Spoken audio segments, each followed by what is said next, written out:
Kristof Šok, predstavnik Evropske unije na Kosovu, kaže da Kosovo mora da radi na boljem zakonodavstvu i njegovoj primjeni kako bi se i na ovom polju uskladilo sa evropskim standardima.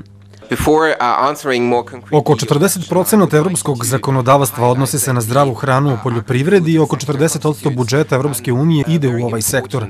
Mi od 2000. godine podržavamo razvoj zakonodavstva na Kosovu. Organizovali smo brojne kurseve u veterinarskoj inspekciji, a pomogli smo i otvaranje mnogih laboratorija kako bi pomogli zaštitu potrošača i unapređivanje ove oblasti, ali treba još dosta raditi kako bi povećali kapacitete u vezi bezbednosti hrane na Kosovu prema evropskim standardima. Nevladina organizacija Potrošač, kojim već 6 godina rukovodi Seljatin Kačaniku, kaže da zaštita potrošača ne zavisi samo od institucija, već i od edukacije i znanja njih samih. Nivo bezbednosti hrane treba posmatrati u kontekstu rada inspekcija, kontroli granica, ali i u kontekstu rada policije, ali i od morala onih koji tu hranu proizvode. Kosovo nije kompletiralo rad inspekcijskih službi, u nedostatku smo adekvatnih laboratorija, a one koje rade ne rade punim kapacitetom, a kosovske institucije ne rade na informisanju i edukaciji potrošača. Dovoljno je reći da 90% robe na Kosovu stiže iz uvoza.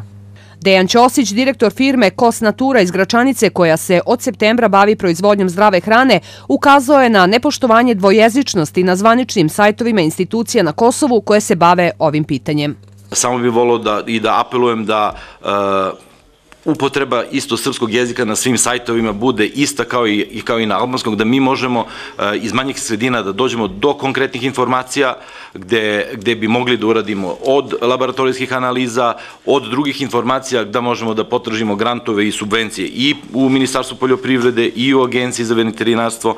Valdet Džinovci, izvršni direktor veterinarske inspekcije Kosova, obećao je da će taj propust uskoro biti ispravljen i najavio da su na Kosovu važeća sva dokumenta o ispravnosti iz celog regiona.